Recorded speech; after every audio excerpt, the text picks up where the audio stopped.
Greetings and salutations. Welcome one and all to the channel, to the page, and potentially to the streams if you're watching this after stream, but you get the idea.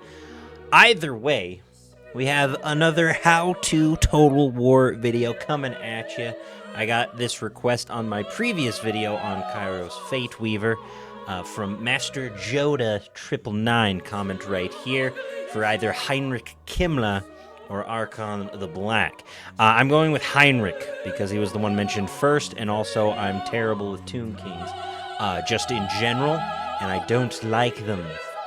But if we don't get any requests on this video, then Archon the Black is next, Mr. Joda. So bear with me. Either way, we're going to load into a new campaign, and we're going to run through everything.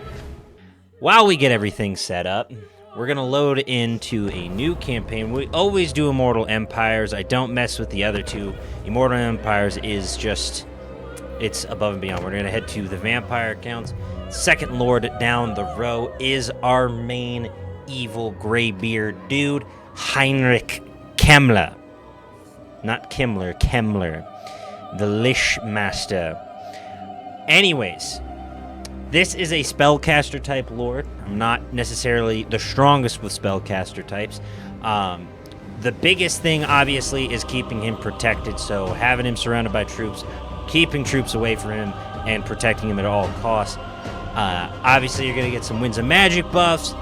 Necromancers get some pretty big buffs with Heinrich, as well as your crypt ghouls, your undead. Pretty much you're going to be focusing on undead creatures and monsters throughout your run with Heinrich. As he is a necromancer himself, you're going to be able to get a lot of buffs and improvements for your skeletons, your zombies, and, of course, your crypt ghouls and other undead creatures of the night. Bad things that crawl up out of the ground. His biggest and probably coolest ability is he can summon a big bad skelly boy named Krell, who you can kind of see in the background of his animation. We'll zoom in. He's just lurking back there with a big ass axe. He is going to be your melee specialist and basically the big bad bodyguard for your weak and frail old man spellcaster. The biggest thing, and what I think a lot of people struggle with, and what I've definitely struggled with, especially with undead lords, is their starting locations. With Heinrich, you're surrounded by Empire, you have dwarves, you have Grom the Paunch right here as well, you have the Wood Elves in their grove right here.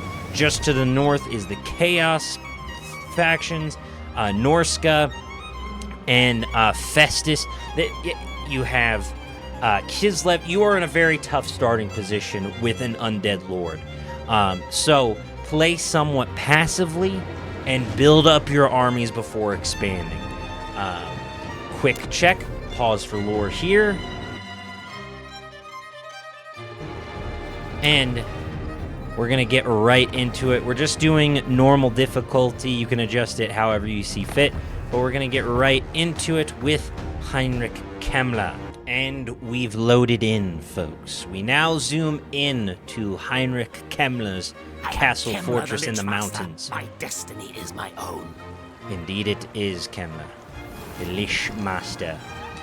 Now, we go to our how to play. You got to assassinate enemy lords and faction leaders or fell them in battle to get blood kisses, to get bloodline lords. We'll get to those guys later. Raise the dead, obviously, as a necromancer, you're going to be specializing in raising zombies, skeletons, and undead creatures of the night.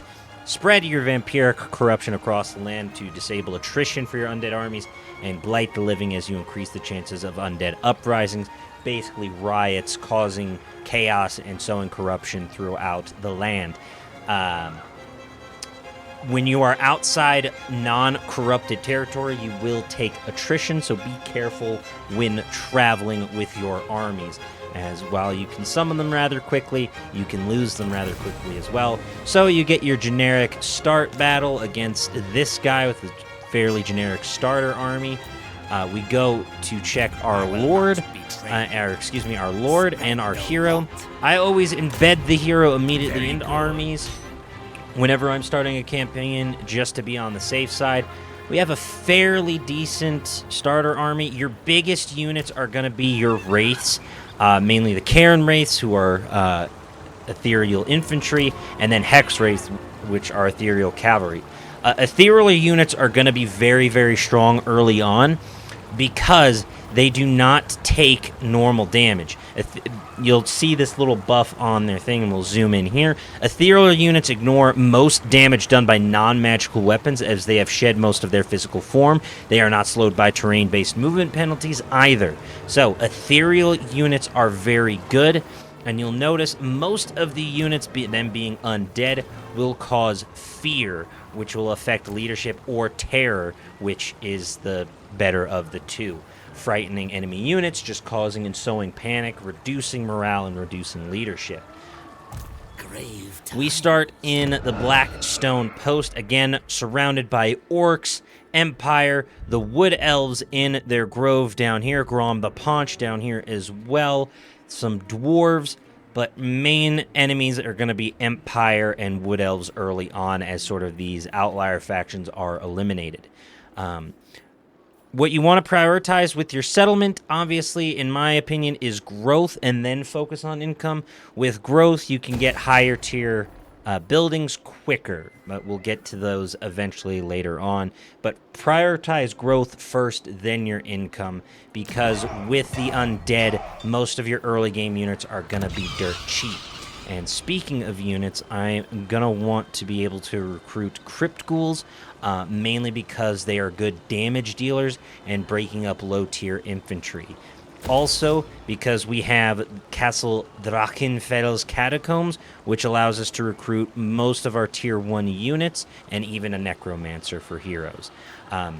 You'll notice I have some additional units. I am running the Radius mods 1 through 4. Would definitely recommend checking them out. You can play the vanilla game, but Radius mods just add a whole lot more to Warhammer 3.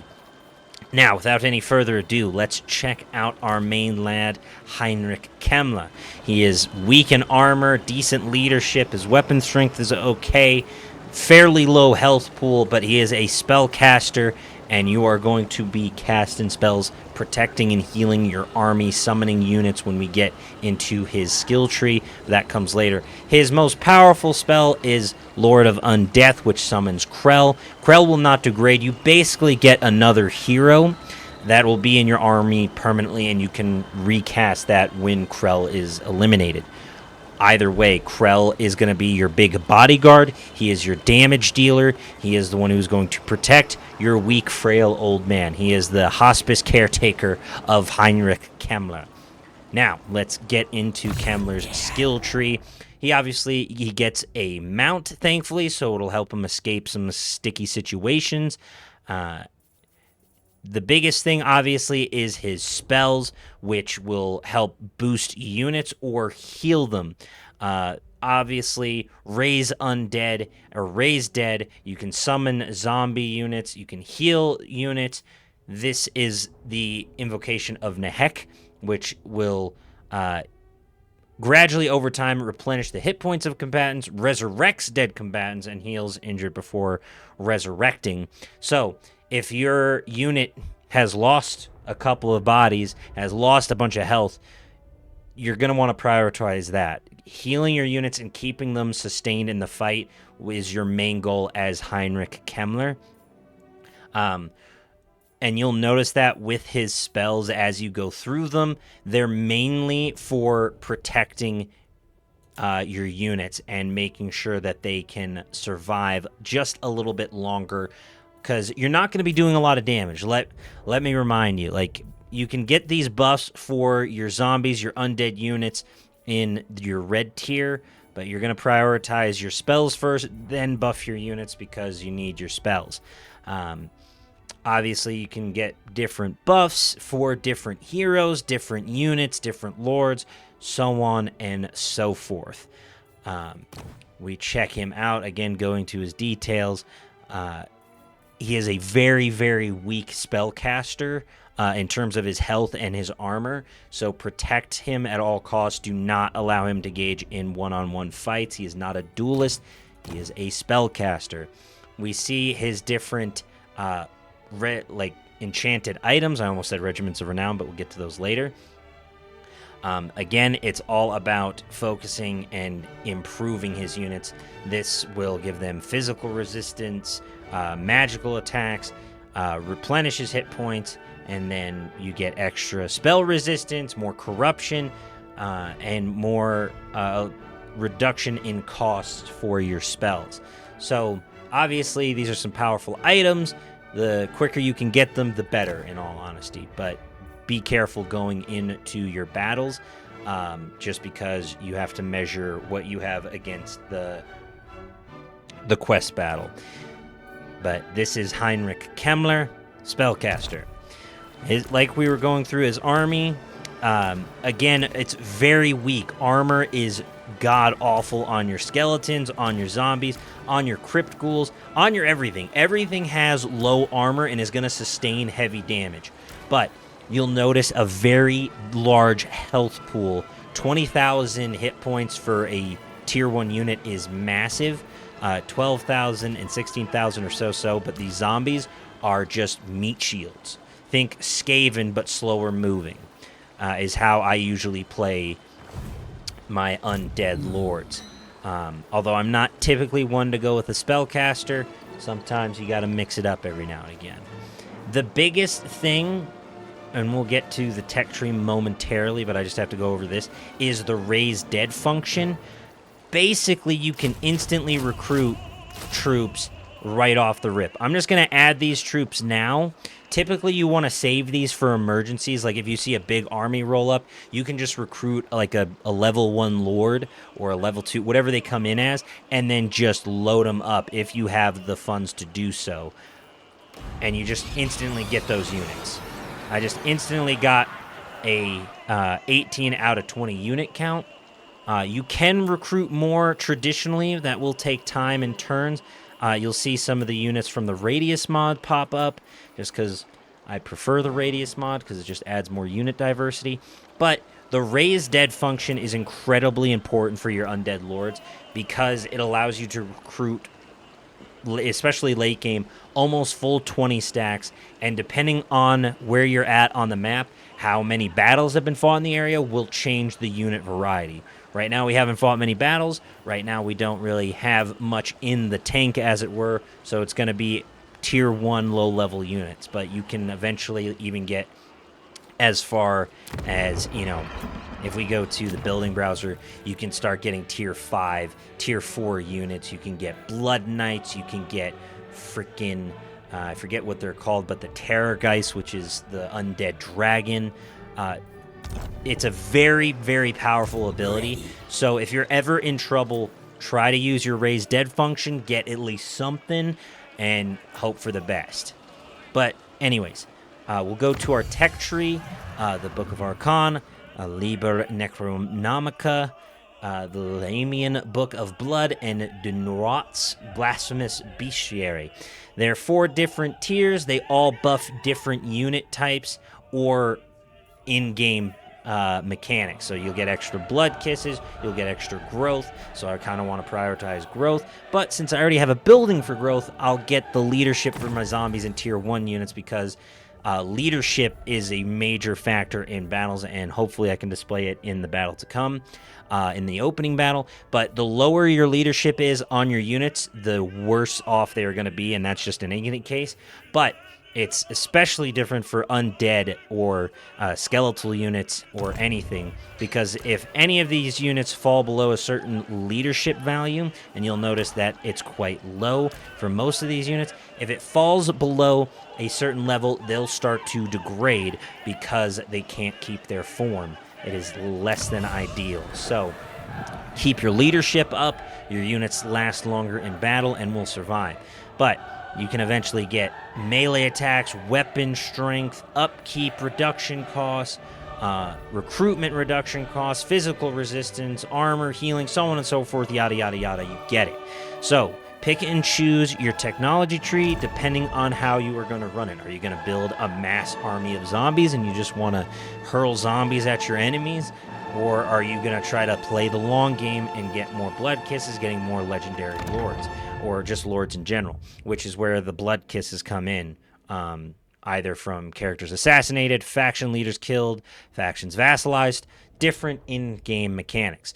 And each of these lords offers different things and different buffs. So like a puppet master, obviously, can probably have a better impact on growth and gives you different buffs in that regard to provincial stuff, local recruitment bonuses, casualty replenishments, or you can get a military commander. He gives you a reduction in vigor and your troops can last longer in the fight.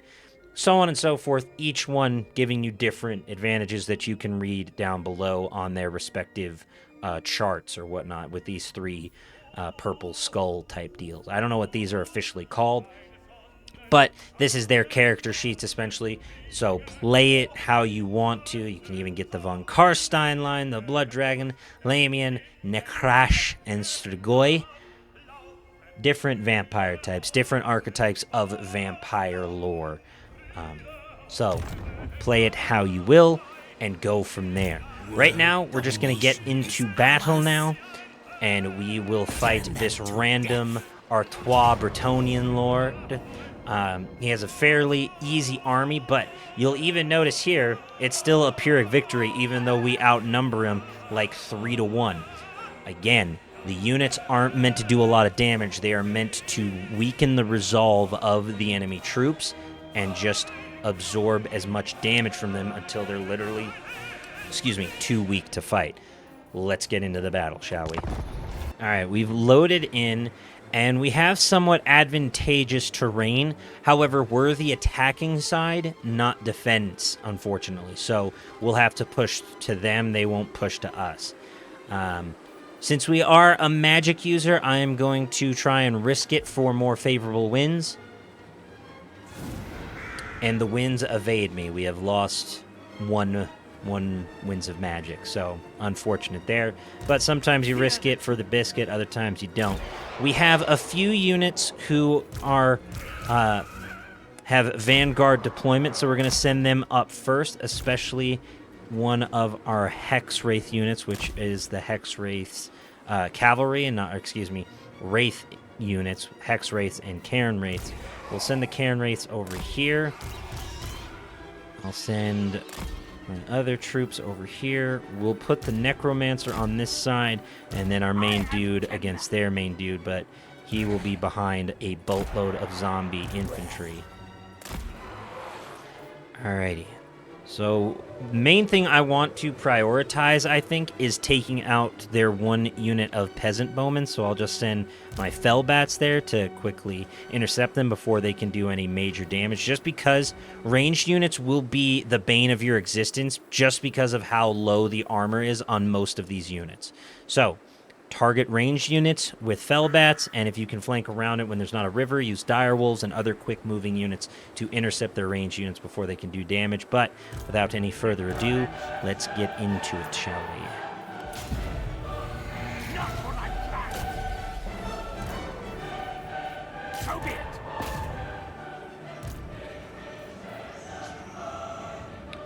But you'll notice everyone kind of moving pretty darn slow. We're just sending them in, and we'll get a look at everybody right here. Skeletal boys, our zombies, just nasty looking critters. Okay, let's send in the fell bats quickly,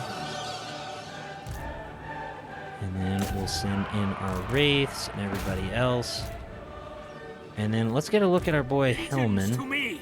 We'll get Krell immediately. But this is our boy on the battlefield, Heinrich Kemmler, and then his big bad demon dude, Krell, who is just his bodyguard. He comes with a colossal strike, which is huge, and then we'll move them up to assist, because our crypt ghouls are, again, taking a lot of damage, and this is why I sent them up alone, is to sort of display this. They will eventually start to crumble just because of how weak and pathetic they are. They are really bad units. Right now, we're just sending everybody in. get him close. Heinrich Kemmler. But yeah, our crypt ghouls currently getting obliterated. They are not fully retreating just yet, but they are close to broken. So I'm going to try and heal them with the invocation of Nehek. Give them a little buff. And that immediately helped them already. They got some backup. The bowmen are retreating. And we're doing what we need to do. But let's get Krell in there. Start dueling the Lord. Or the enemy Lord. And we'll send these guys in to fight everybody else. But yeah, the ethereal units just look, they're ghosts essentially, and they can just eviscerate enemy armies if you play them right. Necromancer. And I'm actually going to pop that on them right now because they're taking a bit of damage. They will still take damage. It'll just take a lot longer, especially the higher rank they are. Like, as you can see, the Hex race themselves, they've only lost a single unit after that sort of full-on charge. We're sending Krell in to go take on their enemy Lord, because he's your duelist, he's your melee specialist, he's your orc big boss, essentially, to go in, put in some hurt. But what you'll notice with a lot of undead battles, it will take some time, so be patient. Like I said, they are not damage dealers. They are not necessarily there for the quick elim. They are there to just bog down, slow down units until they're literally too weak to fight. And now Krell is in the fight. I want him to 1v1 this dude, so we're going to move the rest of our troops over to this. Krell to hit that colossal strike. Start chunking and putting in work. But he literally stands as tall as this dude on a horse. So he's a big dude. Krell ain't nothing to mess with. And as you get a higher level on Heinrich, you can give Krell a lot more buffs as well. But big swings, heavy hits, lots of damage. And that's what we like to see. But again, you're keeping your spellcasters just on the outskirts of the fight, not in the fight itself. They are not there to be a melee specialist to fight. And this is Krell's job, is to protect his lord. And I don't know what this dude Chilfroy is doing, but he's going to go after Heinrich. And you see just how much damage you just took. I think like 500 damage. Yeah, 500 damage on a single hit. He is not meant to be fighting. He is. Now we're just playing a little ring around the rosy. And we'll send in the cavalry to assist, just so Heinrich doesn't go down too much. But you'll see, look at this. Well, I can't pause it exactly, but this unit still has over 50% HP, and a lot of them do, but their leadership got affected so much because they're incredibly tired of fighting, and it just brutally stinks. Army losses, attacked in the rear, faster and stronger enemies nearby, frightened by the enemy, and then the damage they've sustained. So it's not a huge, but they're not, the undead armies are not there to, it's not going to be like a full charge and then they wipe out a unit. It is a slog. It is a long fight. Battles will take longer, but the longer you can keep troops alive with your spell casting, the better chances you have at taking the W. And you'll see that on the battle sheet. Like, your lords aren't getting kills. They're barely doing any damage. They are there to support the army. And even then, you'll see a lot of your undead units, they're not getting an insane amount of kills. Granted, it wasn't a large army they were going up against, but still, you should expect single-digit or less than 100 kills for some of these, for skeletons and for zombies particularly. Crypt ghouls are just good damage dealers. They're good, like, berserker-type units just to cause terror and confusion. You'll see the Hex Wraiths, or the Cairn Wraiths, they did a lot of the heavy lifting, 14,000 damage, 116 kills, so wiping out multiple, or at least one full unit and multiple, heavily affecting units. And then your Fellbats, your monsters, even your Hex Wraiths, they're going to be the big heavy hitters in a battle.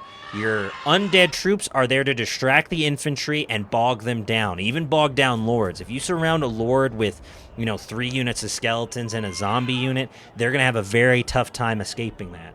And then allows your faster moving, heavier hitting units to do some of the damage on the outside and clean everything up, melee-wise, cavalry-wise, artillery-wise. So we are going to replenish our army just because we regen rather slowly outside of enemy territory. And you'll see when we start moving into uncorrupted territory, we'll start taking attrition. Like, if I move over here, and I'll just do it right now to show, all my units start taking attrition because it's uncorrupted territory. So try and be careful when you're going to attack. Maybe send in another hero or lord to corrupt. If you send in a necromancer, vampire, white king, banshee, whomever, send them into an enemy territory potentially before attacking, just to get a little bit of vampire corruption, because you'll see even this has 6, this has none, but I won't take attrition in this province because it has some level of vampire corruption. And I can add more vampire corruption by keeping my main army here and slowly corrupting the land. But for the most part, that's Heinrich Kemmler, folks. Protect your spellcasters, mainly Heinrich and your necromancers. Let the big lords like Krell and co. assist with doing the damage and dealing damage. And then keep your lower tier troops alive so your higher tier units can do the damage on the outside. If you'll want to see any more lords or factions on a how-to Total War episode, please be sure to let me know in the comments down below. I hope you enjoyed this one. Master Joda, thank you for the recommendation, or thank you for the ask, I should say, and hope y'all like, comment, share, and subscribe, all that good stuff, and I'll catch you in the next one. Bye, everybody. Bye-bye. Bye-bye. Heinrich Kemmler says goodbye and awaits your dead body to join his armies. Bye. Bye-bye now. Bye.